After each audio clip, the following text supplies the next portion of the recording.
Hey, this is Tabitha with the Meade County Local. We're here with WTF just in time. But with the, we got to be a parental advisory on this as much as we can.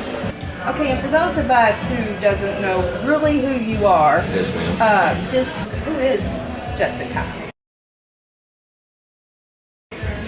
I am just your neighborhood party planner. I throw these parties and people come to them, and we have a weekend full of mud, music, and mayhem. So that's kind of like the Redneck Rave. There we go. You're referring to. Yes. Okay, so when did you start this Redneck Rave, and who came up? Who came up with the idea for the Redneck Rave?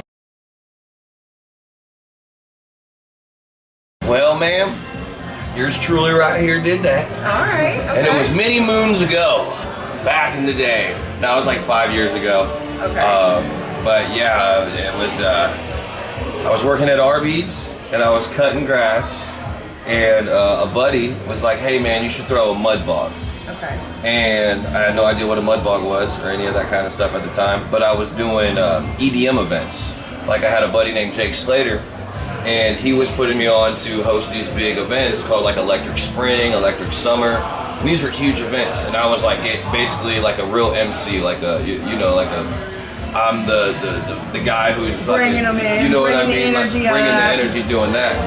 And so like that's when I was like, all right, well if it's a mud bog, that's some redneck, stuff. And I was like, I'm doing raves, so let's just combine like redneck and rave. And it was like never thought about at all. So like I own the trademark, the copyrights, the patents, nobody can use it, blase blase. But and then I think the name itself is what like drew so many people in, because it was so random.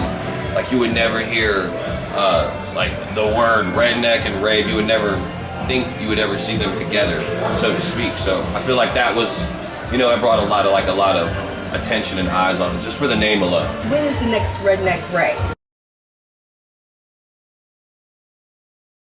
What's coming up? What can we expect? June 16th through June 20th at Blue Holler Off-Road Park, Mammoth Cave, Kentucky.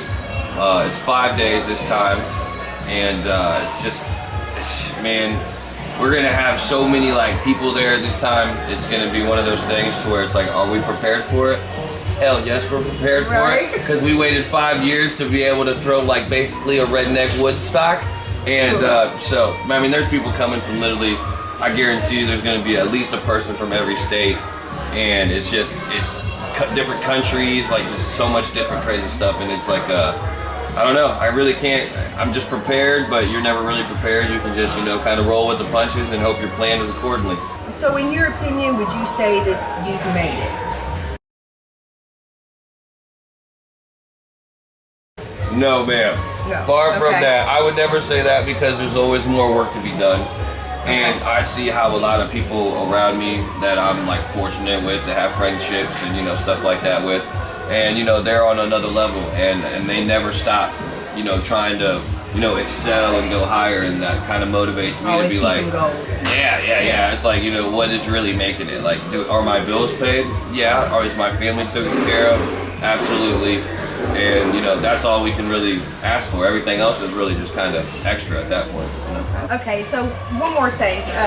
What do you think about this Dogecoin? The doggy coins. The doggy coin things? You guys can like invest in cryptocurrency, and I'll just invest in the mud. Sounds good. Yes, ma'am. Right.